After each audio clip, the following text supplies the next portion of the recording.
town's been home long as I remember. This town's gonna be here long after I'm gone.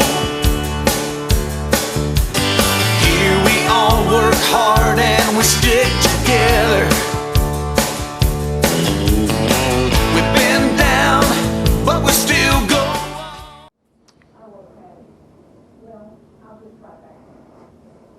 We're talking to Rusty Gardner today. He lives in Wauchula, and he's going to share some of his stories of Myakka, of his relatives growing up, and riding horses and hunting cattle, and some of the people that his parents and his grandparents have told him about that was in the Myakka City area. Rusty, share some of your stories with us. Well, I grew up in Arcadia back in the 40s. I was born in 1942 and started going into cowwoods with my grandpa and my uncles when I was about 8 or 9 years old. And I thought I was just as good a cowman as they were. Of course I wasn't, but every mile they rode, I rode. They rode 10 miles out and 10 miles back and brought a bunch of cows with them on the way back. I was right there with them, so that qualified me pretty good.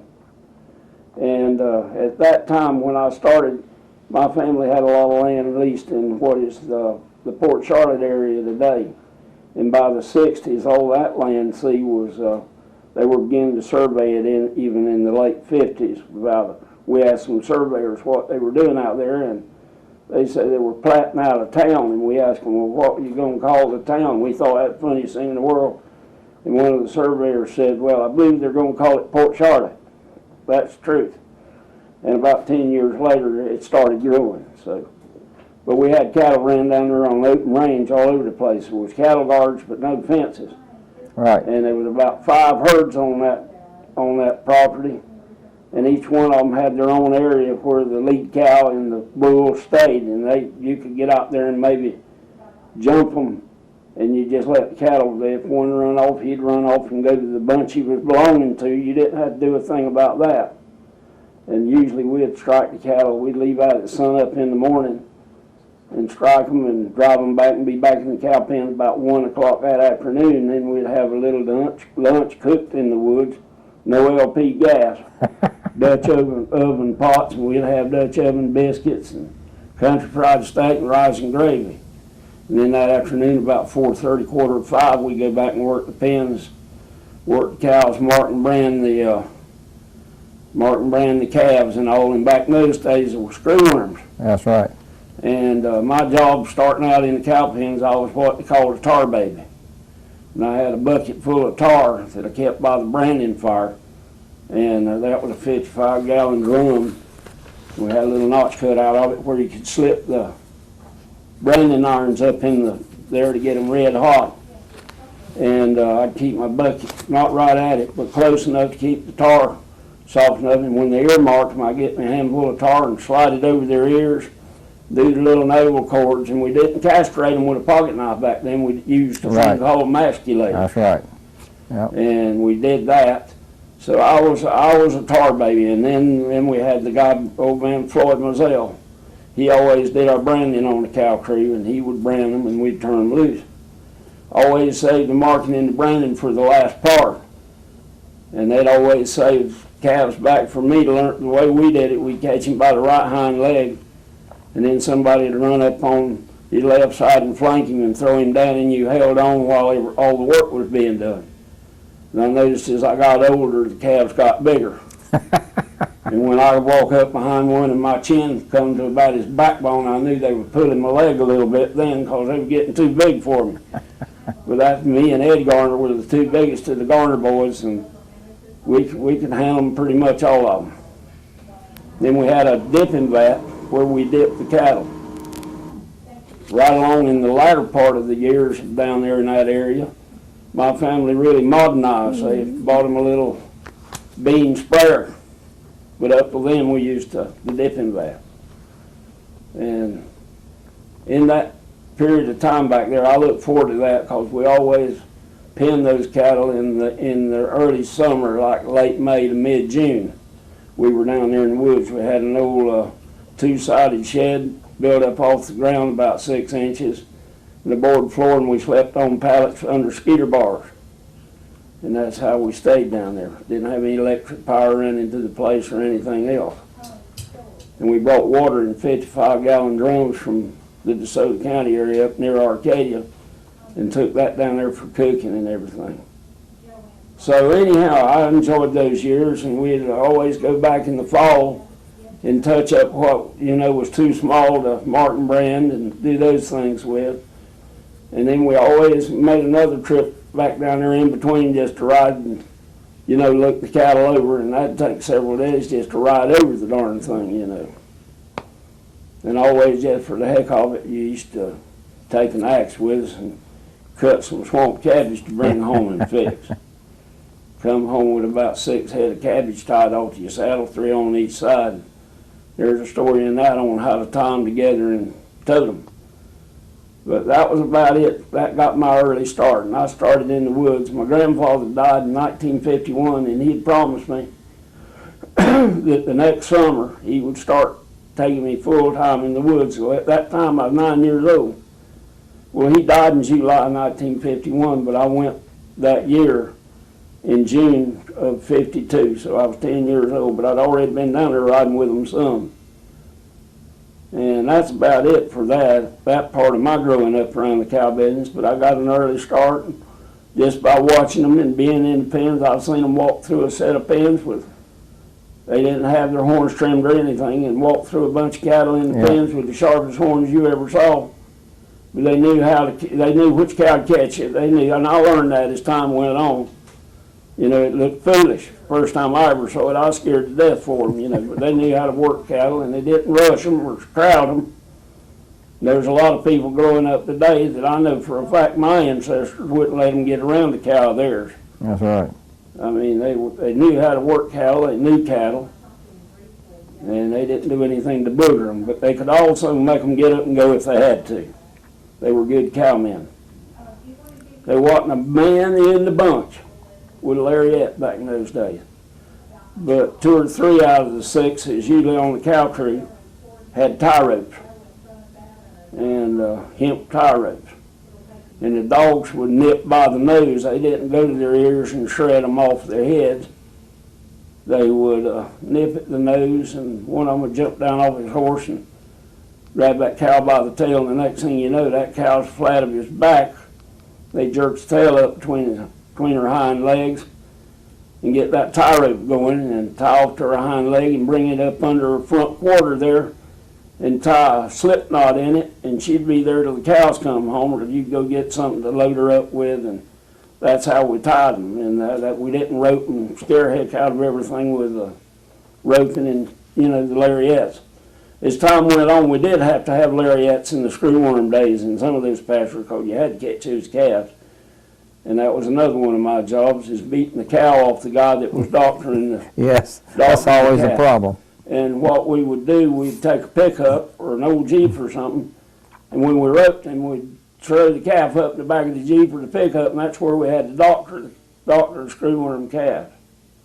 Because that cow should eat you alive. Some of them would. They were bad Brammer stock cattle. Well, I bet that back of that pickup smelled good. You couldn't hold anything else in it using that screwworm medicine. It didn't bother us a bit. We were used to all that kind of stuff. One of the bad things about that Smear-X screwworm medicine, get it on your hand and then wipe under your eye or get it near your eyes. It'd burn like nobody's business. But we always carried a lighter splinter in our saddlebags to pick them screwworms out of their navel cords. You had to get something in there to pick them out. We always had a splinter that was whittled out real smooth, where it's kind of with like a spatula sort of a thing.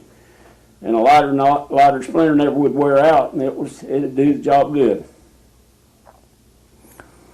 Golly, you're bringing things out I haven't thought of in 50-something years. When your relatives, when y'all would go through Myakka City, I know you're too young to remember much about you. I know you don't remember anything about the old railroad, but did any of your relatives ever tell you anything about the old railroad or where? Well, when I was a little kid, like I said, that railroad ran right through our pasture across Peace River, and they had they just north of my grandmama's house is a thing called the railroad cut. Mm-hmm. And they took dirt out of that and built a real, what we call a tram road. And it was built up, probably they took all that dirt out of the cut and I imagine that thing was 15 foot high, and put the rail on it because the river would come up and get out in its floodplain and cover that railroad track.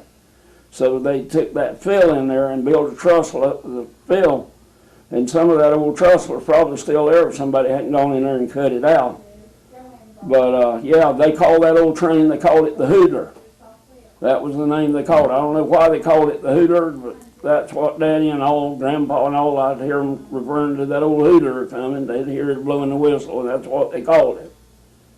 And there was also another place there where I lived in the Orange community, was a little community called Belgium, and it was a railroad stop, and they had a fruit packing place there. And you can still see some of the old cement foundations of that fruit packing house. Now, when it was there, I don't know, but it's probably in the late 1800s, early 1900s. The old big stone or brick foundations shoot there 4 or 5 foot high and 4 by 4 by 4 wide and across. And that's what the foundation of that packing house. And that train would stop there, I guess, and get fresh fruit on boxes and haul them probably on to Bradenton and put them on a train or a boat north, probably.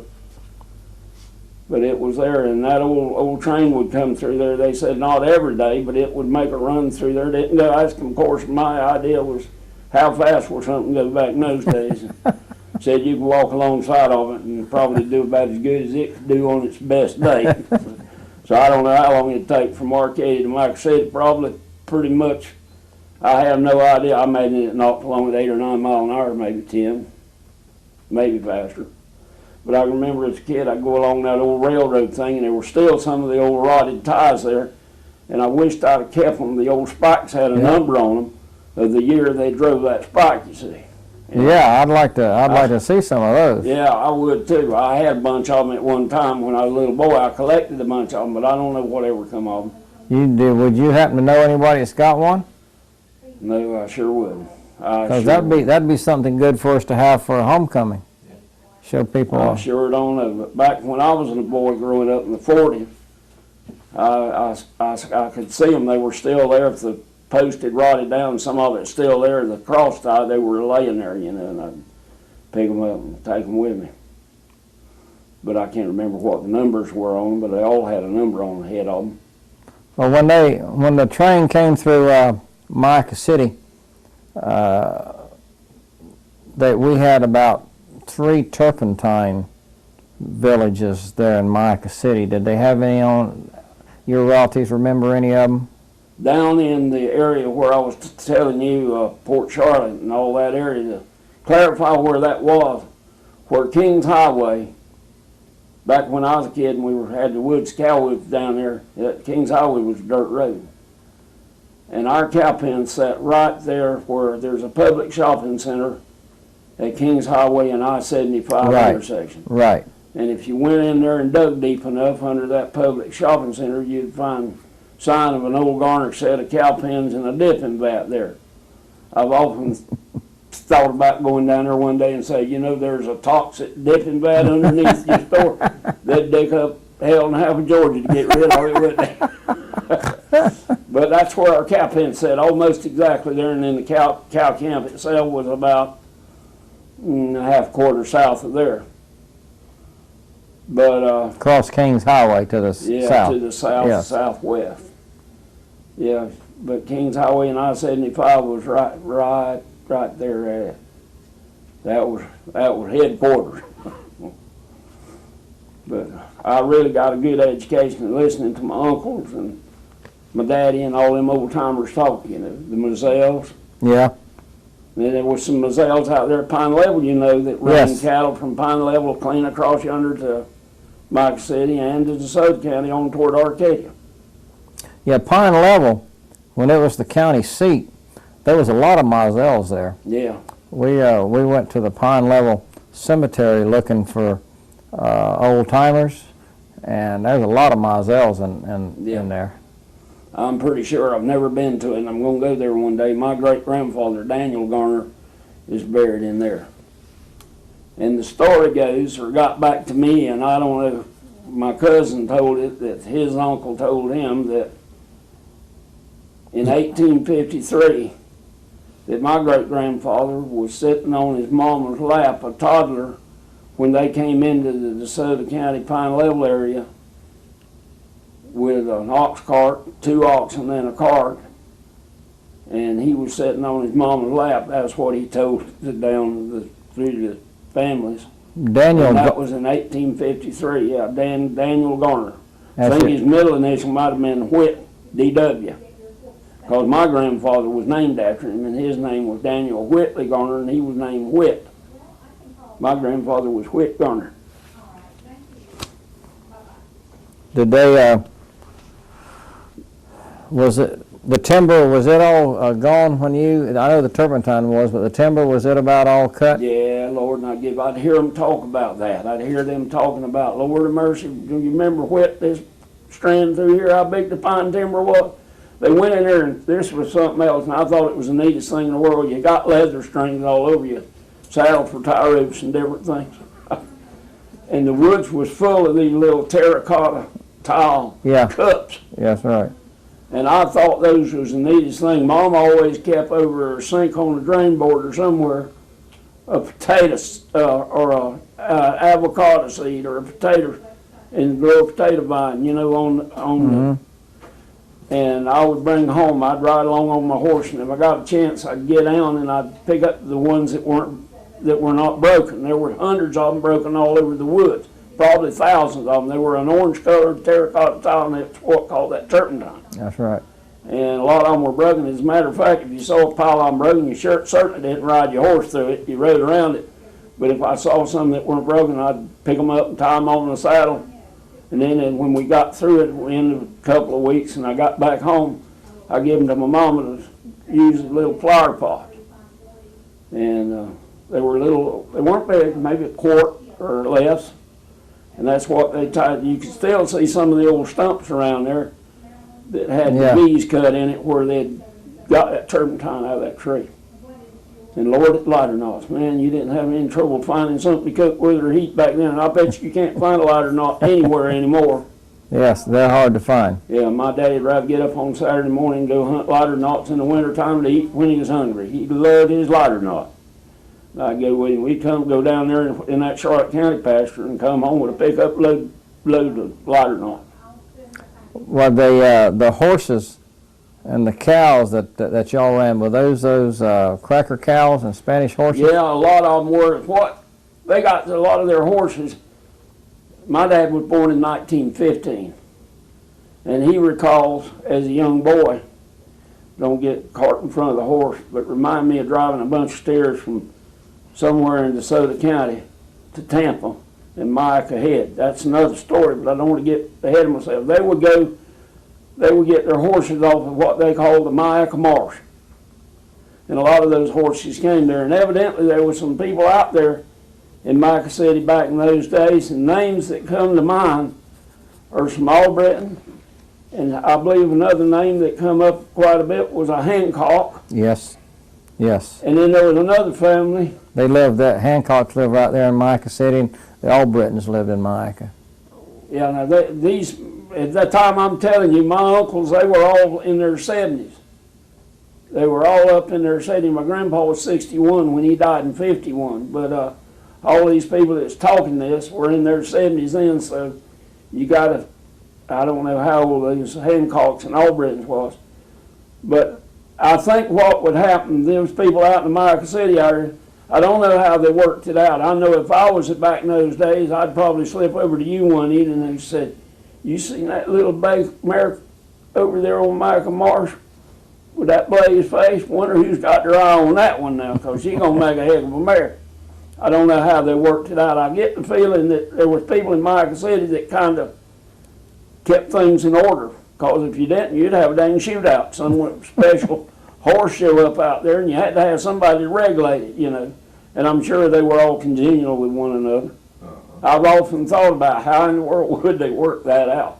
But a lot of Harold Garner's horse, Dixie, she was out of that stock over there. And Uncle Morrison's horse, they named him Prince. We all called him P-Licker for some reason or other. But, well, I do know the reason. And he was a little bay horse, might have weighed 700 pounds ringing wet. And let's see. And then Uncle Elmer rode a sorrel mare with a white face. And at the time he was riding her, he was in his 70s. And she was probably pushing 20, maybe, I don't know. She was getting on up there along in age. And her name was Peggy, and she come off the mic, out of that stock of horses at least. And they kept referring to the Albritton and this Hancock fella. And I believe they pretty much, I'm not sure of this, but they probably handled and kind of watched over those wild horses. I suppose. I can't answer that. I don't know. I've always been curious about it. I'm one of my uncles, Uncle Morrison, one time I asked him where he was going. And he said, I'm going to ride off a little while.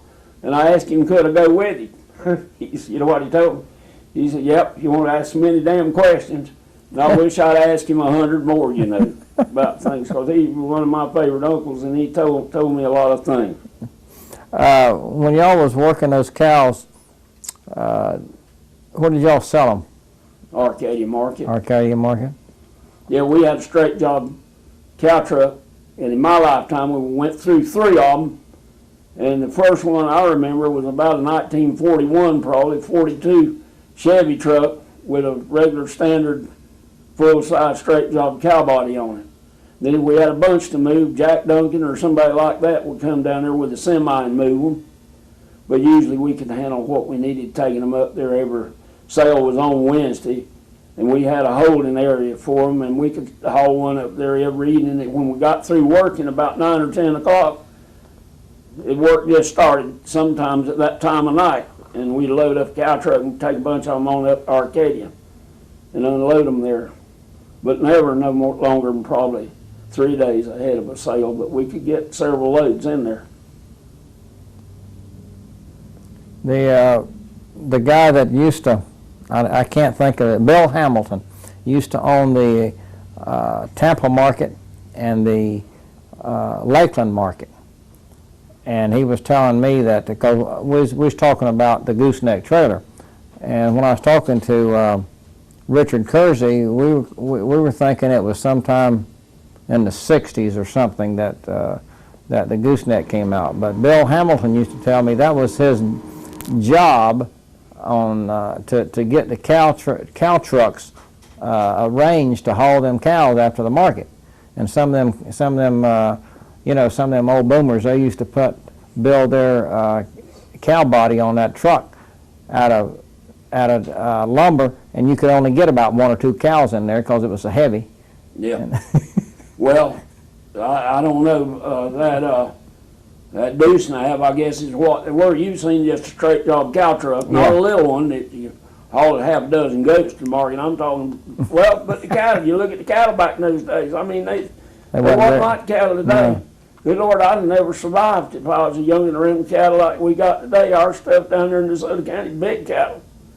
We started buying Brammer bulls. We had Brammer, Angus, and Hereford, and we was kind of a cross mix there with Brammer primarily. But we got where we go up to W.H. and J.K. Stewart and buy what we call their culls. They're big Maine bulls. That's another story. They grew some fine Brammer registered stock for South America. And we knew those people, and we go up there and go through, me and my uncles called them their culls, where they was prime, good on anybody's place. And we go up there and buy them and turn them loose, and then we would wean our Brammer calf heifers, and we wound up having a they grew off big, pretty heifers. They were big, strong. You were talking about a cattle drive a while ago. Yeah, my daddy told me. Now, I started when I was about 9. I always had been riding a horse. That's another story. Asked me the one about asked my daddy did I get thrown off. That's another story later on down the line. You know, there's an old saying, ain't no better horse couldn't be rode or a cowboy couldn't be throwed. You've heard that, haven't you? Yep. There's a lot of truth in that. But Daddy was he was born in 15, so this had to be in, he could have been 8 or 9 years old, I guess, but he talked many times about driving with a bunch of them. They wasn't all our cattle. They had a group of them. I guess some of the cattlemen got together, and drove cattle from down around Abright. Had some stuff down there around in DeSoto and Charlotte County, down around what's called Vermont now, and a lot Right. of cypher. And him and a bunch of them, and they got his cattle, and I think some of the Hollingsworths and this, the Garners, different ones, and they drove a bunch of steers. And it was evidently a pretty good bunch of steers, not 60 or 70. I get the feeling it was maybe several hundred of them. And Daddy couldn't have been 8 or 9 years old, but it impressed the heck out of him. And they drove that bunch of steers from down where I would say, just say the heart of south end of DeSoto County, all the way to Tampa to the stockyards. I don't know where they were. I would gather they're probably out there on the east side out there somewhere. But they drove those cattle in, and he mentioned stopping off at Myakka Head. I don't know whether that's where they stopped and held them up and let them graze and water, and they might have camped there overnight. I never did I just remember him talking about Myakka Head on the way over there, and I gathered later on that's where they stopped and let the cows rest and let the boys and the horses rest. And that would be about maybe a little over halfway, probably. Is there any activity out there, but still a bunch of cows out there around Myakka Head and all that country? Yeah, there's a lot of cows at Myakka Head. Yeah. I don't know who own them, but most of that is still all pasture. Yeah. In that area. Man, I'd give anything in the world if I could. The people that are in Florida now could have seen Florida, and I just caught the tail end by the grace of God how pretty things were. Yes. The old oak and cabbage hammocks. You go by some of them I used to just marvel at today, and there's a condominium sitting in the middle of it today, and that in a way breaks my heart. And you can't tell how bad it hurts me to go down Kings Highway and they built a big supercenter Walmart. Can't knock that too bad, right where I used to lead the horses every evening and night to get water. Little place we call Spring Pond. It was something else. But all that country's changed. Yes. But they drove those cattle, and I only heard him tell that. They never drove them, but he only mentioned that one time that they drove them there. And I used to hear my grandpa and them talking when they were little boys, driving cattle to Punta Rassa, to put on cattle boats to Cuban around. And that's another one that they talked a little about. But they talked a lot about Myakka City and the Myakka Marsh and the, I'm not familiar with that, north, what, ain't there a lake up there, Old Myakka Lake, north end of The park. the park or something in there? Yeah. Well, is there a big marsh runs up through there on both sides? Yes. Well, evidently that's where they were getting a lot of the horses way back yonder. Now, Grandpa's horse, Billy, he was a big horse. Now, Billy, his prime probably weighed 900, maybe 1,000 pounds. He was above average, but he came out of there. And I believe some of the pioneers that came into Florida back then, along with these Spanish cows, horses, might have brought some thoroughbred and some bigger horses, down with them. Yeah, that Myakka Marsh, there's a book, I believe it's Biscuits and Taters, and a couple of boys, I believe the story is from Ocala, that area, and there's a couple of boys that in the book would come down and work cattle on the Myakka Marsh. Yeah. Of course, it's not near like it was when you were growing up. No. It's been separated and drained and fenced off, and a lot of different people on it. Well, I never was over there I've been to Myakka State Park a dozen times, but I've never seen what they really call the marsh, But evidently it had good grazing and all to keep those horses there. And the cattle that we started out with down there in Charlotte County, to answer that question, were still out of that Spanish type cow. They were small cattle and had harness and shorted down plywood light on the end of them. I mean, they were, and every one of them down there in that old hot Florida sun had, we called them skin lesions on their backs. A lot of them did. And, but they were hardy. They'd live off that wiregrass down there, and that was something else the old timers would do, especially in the fall. They'd ride along on their horse, dropping matches, burning those woods. And then it got to the point, before the match hit the ground, the J3 Cub with a Forestry Service man in it was looking at you and getting your license tag off your mare And it got bad. It really did. And that was another thing where they moved out. They couldn't burn pasture because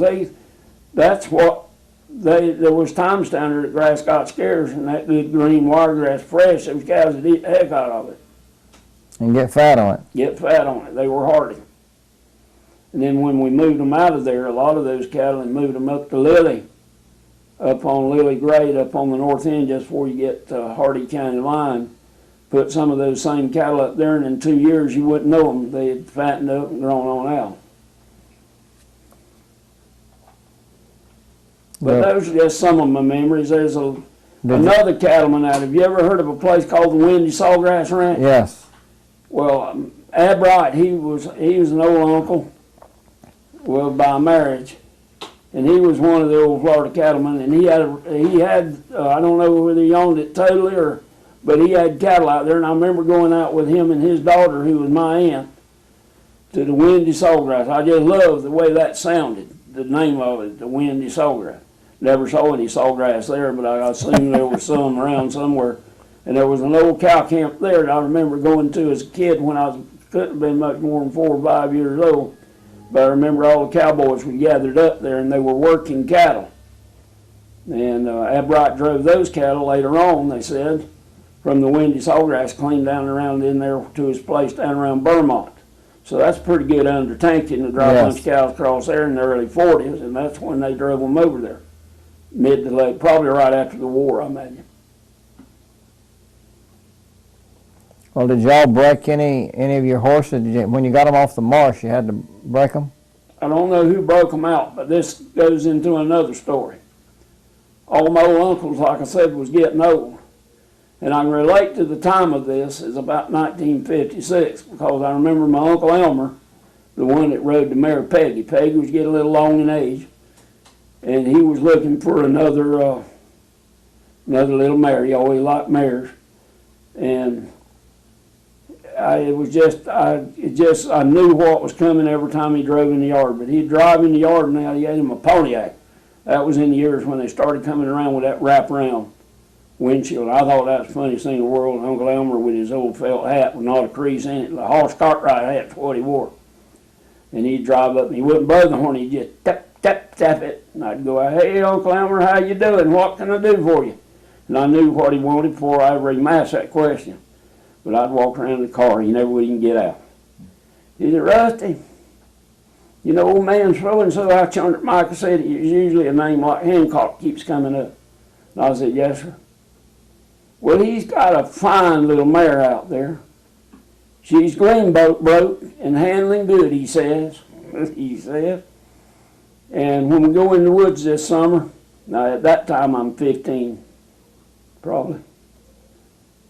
He says, "I'd like for you to take her down there when we go in the woods, maybe, and leave your mare at the house and ride this little mare out for me where I can ride her next year.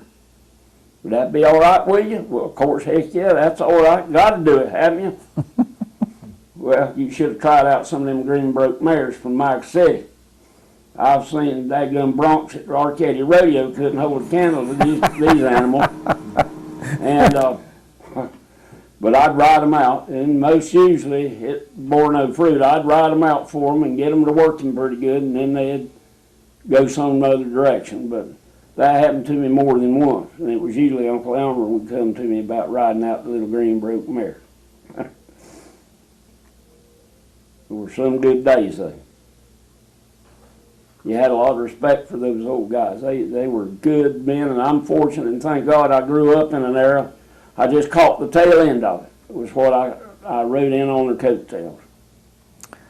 You said your dipping vat was down there at Kings Highway and where I-75 is there under Public Supermarket. In that area, right there. That was a big area, and if that was a dipping vat, then a lot of people used it. I mean, back in the dip days. Yes. Now I'm not sure of the perimeters of the dip days. They always talked about back in the dip days, but they had dipping vats ever so many miles across there. Yes. And the land was open. If there was a fence, they had a gap built, and it was in a natural place for the cattle to work. You know, they didn't just drive those cattle haphazard all over. Those cattle knew the old driving trails probably from 50 years before, you know. They never knew where to go. But, that's amazing to me. I've watched it time and time again. There's always a lead cow in a herd of cattle, always. And it don't take two Jeffs to figure out who she is. She keeps things in order, but that dipping vat was put there back in the dip days is when they put in that. And up till then, I don't know if those pens, I got a feeling those pens were already there. And then up in the Owens community, as the crow flies about 12 or 15 miles north, in the Owens community, there was another set of cow pens with a dipping vat. And I imagine they were probably about 10 to 15 miles apart all over the country, but I'm not sure of that. Probably wouldn't have had them much further than that. And I've never heard how often they had to dip. What was it, every month? Or? Yeah, I think it was so many days, 14 days or something like that? Yeah, they had to work those cattle. Yeah, we would, there was an old flowing well down there in Charlotte County that we used to get water from to fill that dipping vat. And usually when we got down there in the summer, it might be a half full, but we had to bring it on up. And then and the cattle would go down in. When we got through working the cattle, we'd run them through the dipping vat as the last thing. They come up the other side and they go into what we called a drip pen. And it had a cement floor with grooves cut in it, and it was poured where it had a 3 or 4 to 5, 10 degree angle, not steep enough to cause the cow to fall down, but it would drain the water through the grooves back into the dipping vat. Because I imagine every time a cow came out of that dipping vat, she brought about 30 gallons of water at least with them, on their hides and their hair. So it would all run back into the dipping vat.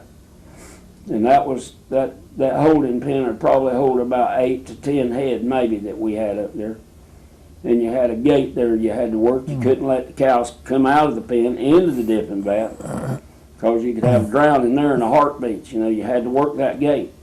And I guess this is going into another story, Cody. I wasn't too old.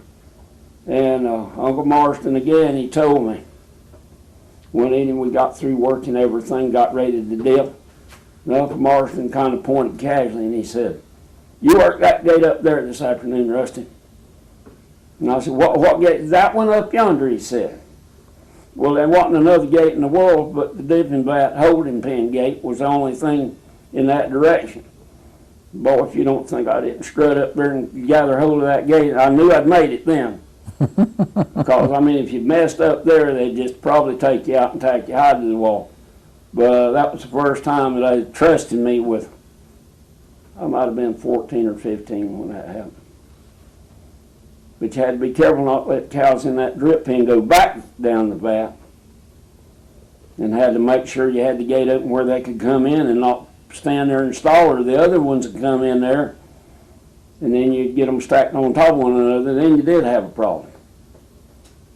Pretty good responsibility for old young'un. And I imagine if I'd have messed up, I'd have had signs of gallberries on my rear end. They'd cut a gallberry in the wall. That was another thing when you messed up. You better straighten up or I'll cut a gallberry. You know what those are? Yes. Make a pretty good switch. We used to cut gallberries and leave a little bush on the top to kind of not hit or beat on them, but take that bush in and kind of stick it in their face or something, make them turn around and go, working in a pen. We didn't have any head catchers per se like they've got today. We just had a chute and you'd stick post in behind them. Yes. And hold them, and that's the way we did that. We finally got modern after we had all had about 10 or 12 ribs broke on each side twice. We started getting modern and got us a cow sprayer and a head squeeze. That was all your uncles that you were talking about. Were they just scattered, lived throughout the woods, or in any particular place that your family settled? Those all my uncles that were in that, the Garner brothers that were in it. There was one Garner brother that went to Miami. I think he went down there in the 20s, and he was down there and stayed in construction after the 1926 hurricane. He stayed down there. But all the other brothers pretty much stayed in DeSoto County. and they all worked together with their cattle, and each one of them had an orange grove they started. And it all started out of their daddy, Dan. And that's where all that, and then their mother was Wilkerson, and but they all grew up out there in the Owens community, Pine Level. I think 2 Gardner sisters married 2 Hollingsworth brothers. There's a lot of Hollingsworths out there in the Pine Level area. I don't have the family tree down, but I got a cousin that's doing it, and I can hardly wait to get it, what he knows, and he's really researched it. Yeah, Pine Level, that used to be the county seat. Yeah. And Bob and I went out there there's a monument there, is all there is there. A monument and Methodist church is all there's left of Pine Level. Yeah. And then the cemetery, you have to, the cemetery is actually just a stone's throw through the woods. Yeah. And I'm sure they used to go that way with a horse and buggy, but now you got to come back out on 70 and come down and come into the cemetery. I've been by it and know where that little dirt lane goes that goes in there to it, but I've never gone back in there. I kicked myself for not doing that. Because those uncles back there would have known where all those burials were, you know. Yeah. But when you're old young and you don't think. Like one of our storytellers, Mr. McDonald, he and I has come to the agreement that if we'd have known the changes that was coming, we'd have paid more attention when we were growing up. Shoot, yeah. I mean, yeah. And ask more questions. Ask more questions. That's how you learn. And, you know, just down the road, a half mile from him was Miss Annie Pierce. And my Lord, all the historical societies, Dr. Gordon McSwain was an old doctor there in Arcadia, and he was a member of the Florida Historical Society. And I'd see him and her sitting on that front porch all the time, and he'd be quizzing her, asking her, and she'd be telling him. And you ever heard of Park Devane over in Sebring in the Historical Society? Well, him and Dr. McSwain. I went to one of their convention things up in Bartow one night at one of their centers, and I think the author's name was Frank G. Slaughter. You ever read any of his books? I don't think so. Well, you get a hold of them, because he's just got the Cracker Cowboy pretty much down pat. There's several of those books out, and there's one I read not too long ago, and I can't remember the author there, but I read it, and it's pretty close to that.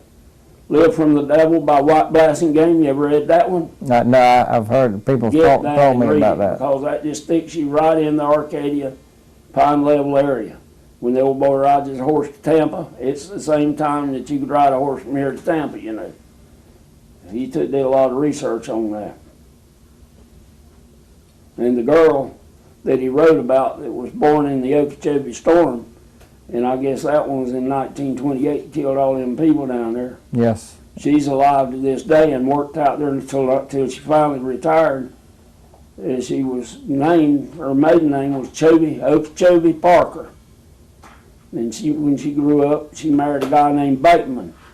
But her name, nobody ever called her Okeechobee Parker. Her name was Chobe. And she was born during and named after the Okeechobee Storm. And they were down there around Lake Okeechobee. I don't know whether they were on the north side or the south side of that lake when that hurricane came through. And she was born either during it or right ahead of it or behind it, which they named her Chobe Parker. A lot of old history out there if you can just dig it up. Yes. Well, how many kids was in your family? On my immediate family, I had a half-sister, and then I'm the only one out of about 4 that survived birth. They were stillborn. I think I was the only one out of 4, maybe 5. I tried to talk to Mom about it, but she was too emotional about it, and I never pushed her, and I thought about going to the courthouse one day and digging into it a little bit. But there was, I think, a couple in front of me, and I know for sure one behind me. And I think that was a little girl that died after me. I was born in 42, and the house we were living at when Mama went to the hospital with her, that was in about 1948, so that was the last one. But you know, getting back to those Cracker horses, that there was somebody out there in Myakka City, and I've heard them talk about him 100 times. I want to say Hancock, but he might have been Old Britain. My great-grandfather was bitten by a rattlesnake, and he had a wooden leg. Had a peg leg. They couldn't save him. And they talked about him some. He'd ride a horse. And whoever this guy is out in Myakka City, and see if you can find him, they said he had a peg leg and he rode with it in a syrup can. Huh. Now you know what a syrup can is? Like about a gallon bucket. Yeah. And he had a hoop built in it, he tied to the stirrup, and he put his peg leg down in the syrup can. They talked about him quite a bit. They get talking about people, and he said, "Is that the one that rode with the syrup can peg leg?" Yeah.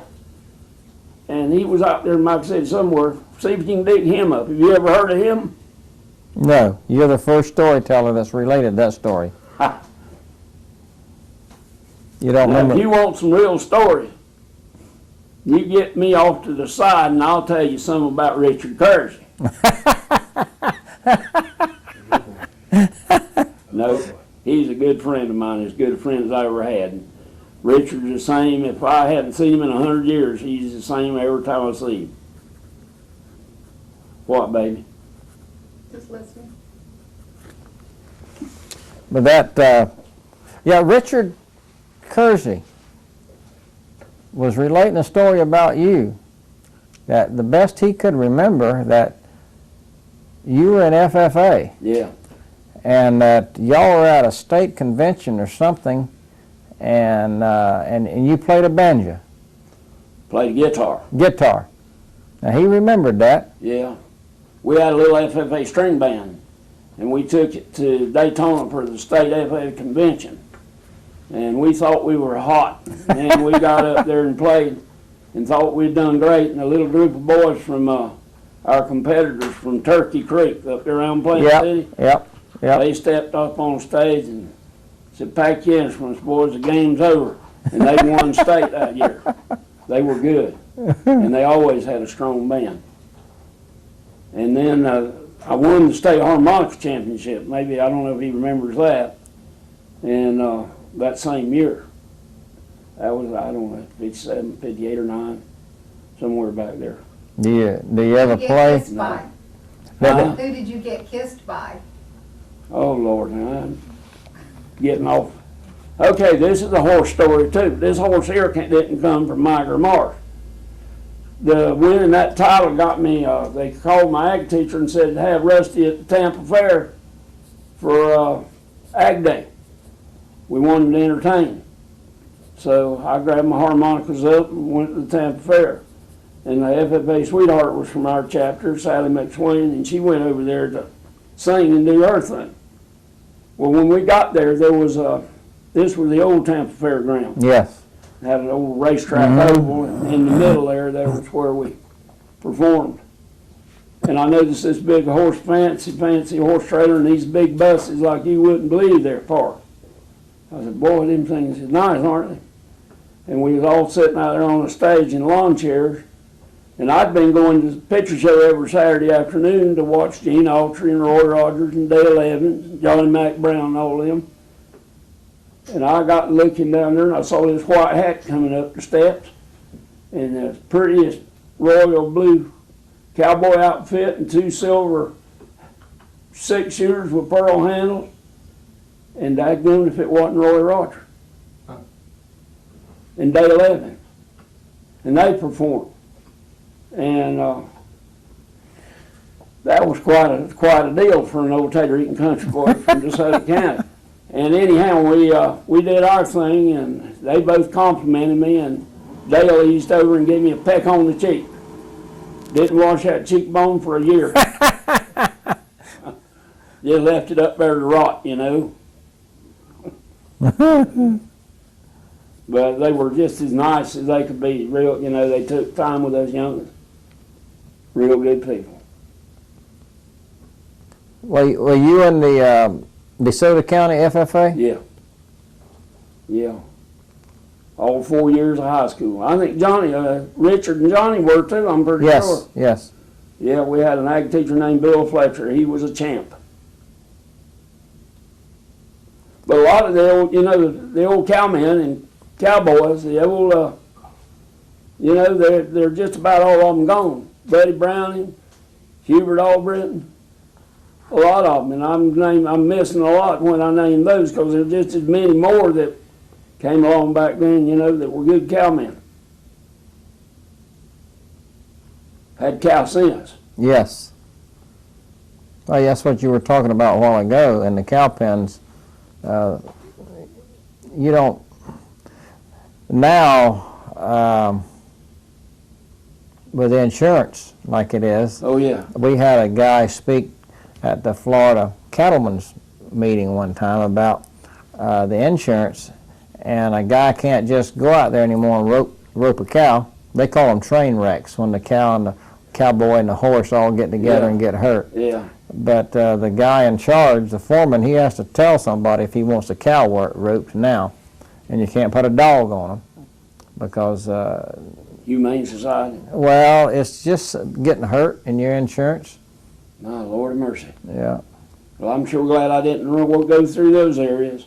yeah, But they, you know, like I say, there wasn't a lariat in the bunch. no, Now there was a couple of guys. My uncle Felton, he was good with a rope, and he, you know, you had to rope some of those calves to doctor them. yes, But as far as just using a lariat in general around a bunch of cows, and I'll tell you another thing we've overlooked is the skill. And I tried it one time, and I just gave up on it pretty quick after it clipped both ears nearly off my head.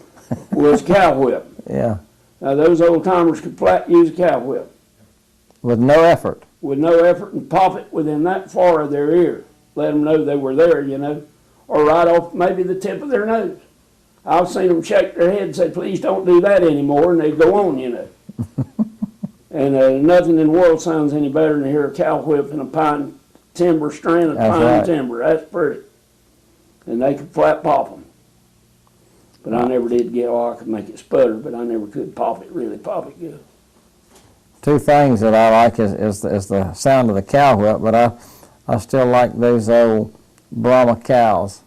I keep dragging one home every once in a while. My wife wants to know why, but when you're in the swamp of a morning or late in the evening and the old Brahma bellers, it just shakes the Shaking, ground. yeah.